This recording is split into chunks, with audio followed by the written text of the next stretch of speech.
Yo, day 28 na ng Road to Basketball Redemption actually. Use ko lang yun para lang magkaroon ako ng motivation para ayusin yung health ko. So anyway, day 28 nga, so sabi ko ang commitment ko is light lang na 1 minute lang every day, once a day. Yun lang, for how many days straight. So nung first week, nagawa ko naman yung commitment na yun every day, walang mintes. Pero ginawa ko lang bare minimum, yun lang ginawa ko. Everyday, ginawa ko yun, tapos na. Second week, more of the same. Hinuluhan ko ng konting push-up kung kailan ko gusto. Hindi ko alam kung gaano kadalas ko ginawa yun. Pero siguro every other day, or every 2 days, hindi ko alam. So, mga 2 to 3 times nung second week na yun. Then, third week, doon ako mumintes ng araw.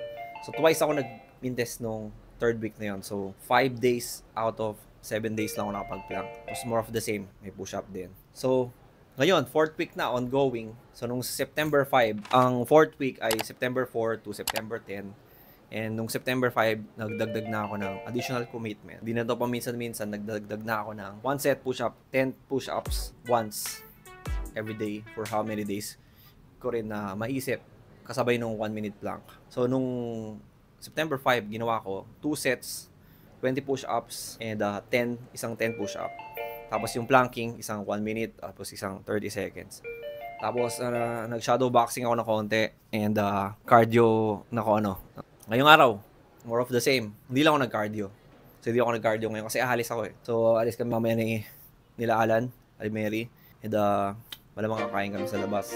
So from a diet standpoint naman, wala akong masyado pang binago. Siguro binawasan ko ng konti yung kain na masama. Although wala naman ako masyado talagang kinakain ng masama maliban sa KFC na gusto ko. So binawasan ko na lalo yun. Although madalang naman talaga, binawasan ko pa. So pinipace ko muna yung sarili ko eh. So eventually mas gaganda yung diet natin. Siyempre, tinuloy ko pa rin yung one coffee a day na lang. So anyway, another topic, i-relate ko lang dito is yung Team Payaman. Kung hindi nyo alam, isa famous vlogger group.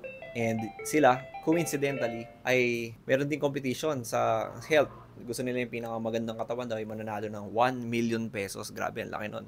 So yung motivation nila is 1 million pesos pag gumanda yung katawan nila. Yun nga lang, sa kanila, 30 days lang. So from September 1 to September 30. Ako no, August pa ako eh, August 13. Tapos sa September, ano naman yun, 7? September 7 na ngayon, and 28 days na actually. So ako nang ongoing pa eh, kasi sabi ko nga, gusto ko maglaro lang ng basketball, tapos yun yung parang aking magiging benchmark kung gaano na kalayo yung aking narating. Kasi nga, hindi ako makalaro na maayos eh. Grabe yung, gusto ko lang na hindi ganun kahina eh. Hindi pa naman ako ganun katanda eh. I mean, nasa 30s pa lang naman ako. Yan, yun lang yung gusto ko eh. Gusto ko yung, syempre ma-elevate yung quality of life. And surely, but slowly but surely, nakikita ko naman na may konting improvement. Siyempre, habang tumatagal, tataasan ko naman intensity ng mga workout. And nakakatuwa lang na nauna ako eh, di ba? Na, hindi dahil mas maganda yung nauna or what. Nakakatuwa lang na ginagawa ko pala ito, pinaplano ko yung ganito. Sila gusto rin pala nila. Kasi syempre, health is wealth. Yun naman importante, no? Kahit maraming pera. So anyway, alis kami mamaya. And hindi ko alam kung ano mangyayari. Kasama ko na ito sa vlog. And let's go.